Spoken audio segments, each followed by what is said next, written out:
Alexander writes here with a video about the Freewrite. This is a 2-month review video, not because I'm going to do one every month, but because it upset me. And we're going to get into that in the video. Thanks. All right, so as I stated in the beginning of the video, I promise this won't be a regular monthly video. This is just something that I want to share about the Freewrite. I did a initial unboxing kind of review-ish thing, and then just a month ago, I did the 1-month review. So this is the 2-month review, but there's a reason for it. It's not, I'm not going to do this every month, like I stated. This video is to talk about the Freewrite, and this is not on the, it's more of a negative video.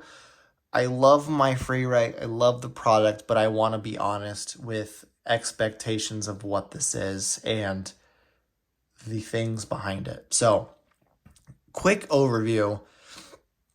I have been using the Freewrite for 2 months. I have been writing a book. As you can see, I have part of it here, and I'll get to why there's only part of it.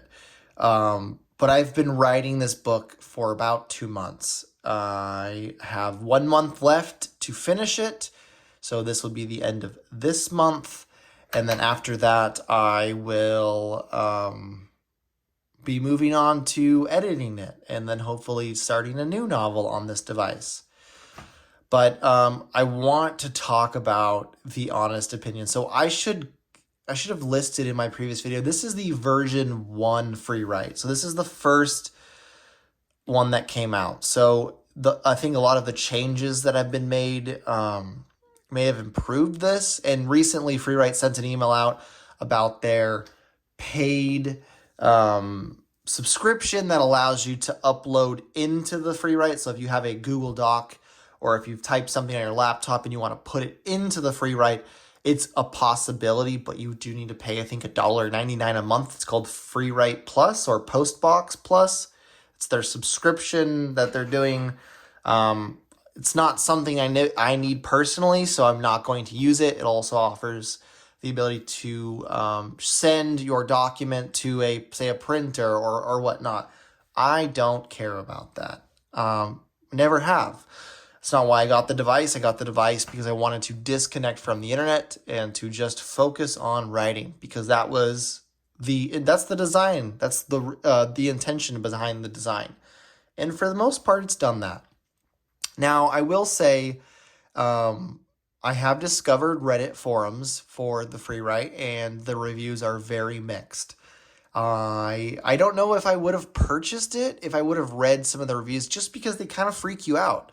As a writer, like on this work, I have 26,000 words on this document alone. And, some of the things that they were saying were like, I lost my work or I lost words. And as a writer, to have to go back and do things again really hurts. And I will say that things happen for a reason. But it does hurt. And that's where I'm going to get to with this video. So when I first got this device, I used these folders A, B, and C as documents. Document A, B, and C. I then realized that if you push the new key, it would make a document within a folder. So these are really folders. Go figure, the word is right there. So they're really folders, but I didn't treat them that way. So I started creating documents within the folder, and folder A is my novel. So that's my main work. So if I was to lose anything in folder A, I would pull my hair out and scream like a baby. Folder B and C are kind of just back burner drafts. They're not super critical. I wouldn't be upset. Folder A, however, I'll be upset about. And I want to show you, let's go to folder B. I have an itinerary for a trip coming up. This key right here, up and down. So I thought, oh, you can use it to go up and down inside the menu or inside the document. And you can. But if you push new, hold it, and press up and down, you can go through to different drafts. And I'm like, oh, that's awesome. So now this is legitimately a folder, and not a document holder. So I was really enjoying that, and you can see as I do that, sorry, the backlight, I don't know if that's really a problem, but other way. So I'm going through my drafts. Perfect. I'm like, cool. Someone gave me a comment about that, and I was like, wow, you've really changed my perception of the device, because I didn't know it was capable of that. Now, fast forward, I don't know, about a week, and I'm creating a new document in my primary folder, and I type a new document. And then I'm like, I'm done with that document. I'm going to go back to my novel. Well, it was gone. And I'm not saying that I couldn't find it. It was gone. Completely gone. And I went into panic mode. And I was like, where is my device? Where's my draft? Where's my draft? And the thing I learned about this device is there is no storage on it. I mean, there is, I think, a flash memory, but there isn't like a way to plug it in and to retrieve things that are lost. So what ended up happening is there was a glitch on the device and my draft was deleted. At that point, my draft was 46,000 words. 46,000. I wrote every single day for 46 days, and I almost broke down. Luckily, and I say this very sparingly, I had a previous version of my document, but it was only at 36,000, 35. So I lost about 10,000 words, roughly, which for a writer, that's 10 days of work for me. That's 10 days that I had to make up. And I'm not going to say that the words that I typed weren't potentially better than they were the first time. I think they were. And I think I'm mildly thankful that I retyped them, because I wouldn't have had to go back, or I would have had to go back and do it anyways. But I lost some material. I will say, when I contacted the Freewrite support, that they were very helpful for retrieving my draft. So they were able to get me a version of it that was a little bit longer than what I had saved, which was very nice. They put it back into my Postbox account, which, when this glitched from my thing, it was gone from my Postbox account, gone from Google Drive, and when I tried to plug this in with this cord, as you can see, a USB, it wasn't on the device at all. So it was completely gone. Completely gone. It was like I was living in an alternate reality, and it was gone. So, yeah, that was what happened. I'm going to spin the camera just 1 second. Okay, so, spinning the camera. So, grab the handle. My draft was gone, and there was nothing I can do except restart. So, now I have a part 1 and a part 2. So, I have like part 1, which is 39,000 words.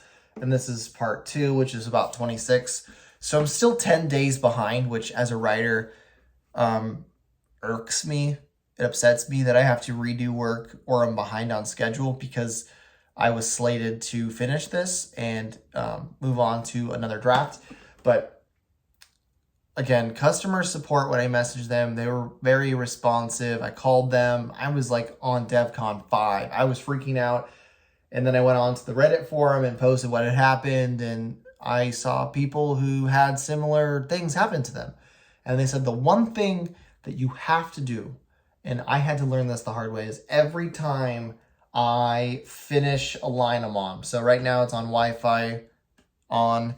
Every time I'm done with the session, now that's when I decide to walk away from the machine, or I do it usually every time I walk away, or every 500 words, because I'm okay losing 500 words. That's no big deal.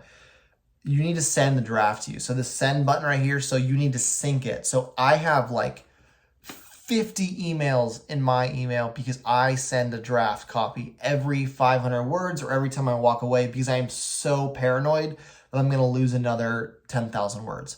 So that's the only way to work around it, is to continuously sync your draft, which I don't feel like is the intention of the design. I was buying this under the assumption that I could write 1,000,000 words and it would store it on here forever.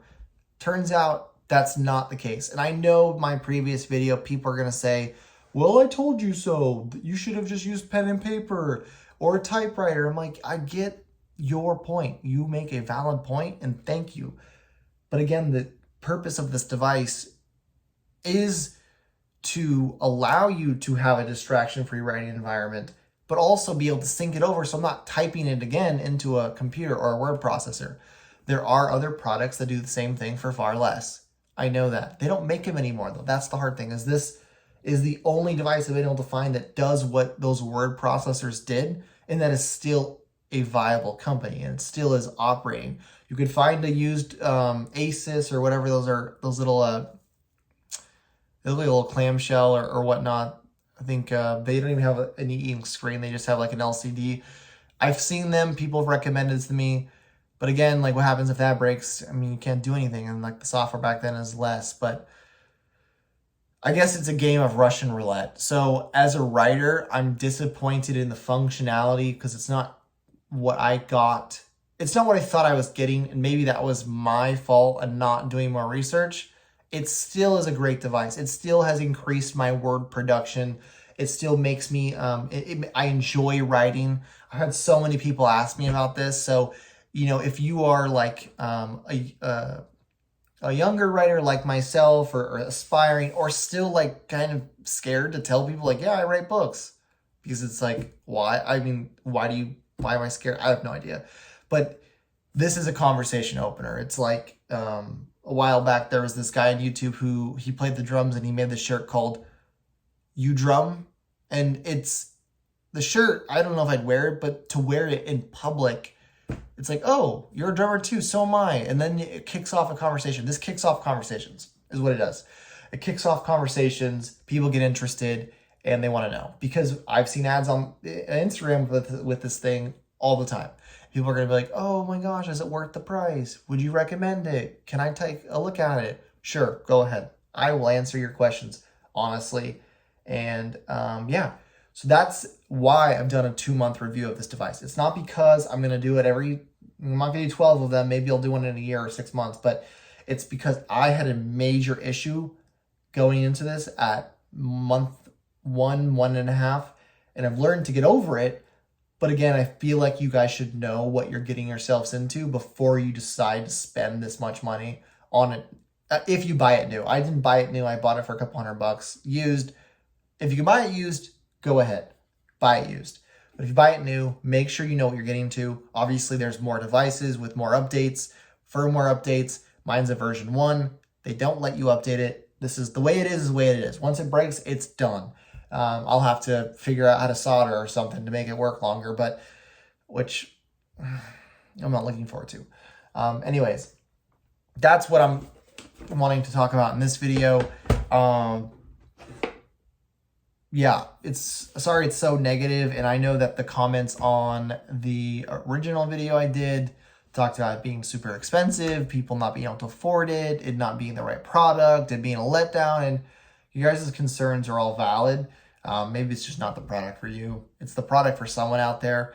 I gave it a spin. I have a love-hate relationship with my device. More love than hate, I should say. But yeah, that's pretty much it. I want to end it there before I decide to go any further and say something that I may regret. Because again, the company is really good.